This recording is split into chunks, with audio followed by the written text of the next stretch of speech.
내가 기도를 한다고 했을 때는 우리가 뭔가의 문제에 부딪히고 한계에 부딪혀서 우리가 할 수 없다고 느낄 때 기도하잖아요.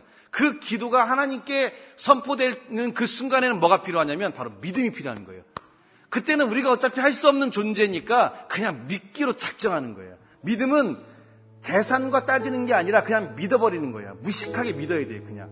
그러면 믿음을 가지고 기도를 시작하고 그 기도가 성취하는 능력을 가져온다고 하면 우리에게 필요한 건 뭐냐면 그 믿음이 흔들려지지 않은 상태로 성취가 이루어질 때까지 기다릴 수 있는 인내가 필요한 거예요. 기도가 쉽게 이루어지지 않습니다. 기도가 성취하는 과정에는 성숙되는 시간들이 필요하기 때문에 우리가 흔들리지 않고 기다릴 수 있는 확신과 믿음으로 인내하는 삶이 필요해요.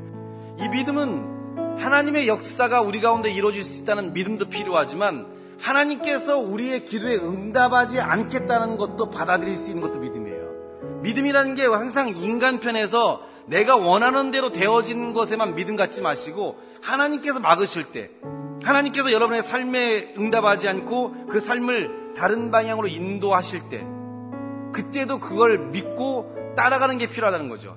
꼭 은혜와 소망이 넘치는 삶으로만 가면서 기뻐하는 게 아니라 때론 절망과 좌절의 삶을 가면서도 믿음을 잃지 않고 이것도 하나님의 응답이고 이 길도 하나님께서 허락하신 길이라는 믿음을 갖고 그 길을 통과해야 된다는 거예요. 무슨 말이냐면 우리가 신앙이 있고 믿음이 있다면 움직이게 돼 있어요. 움직임이 없는, 야고보서는 뭐라고 합니까? 행함이 없는 믿음은 곧 죽은 거라고 그랬어요.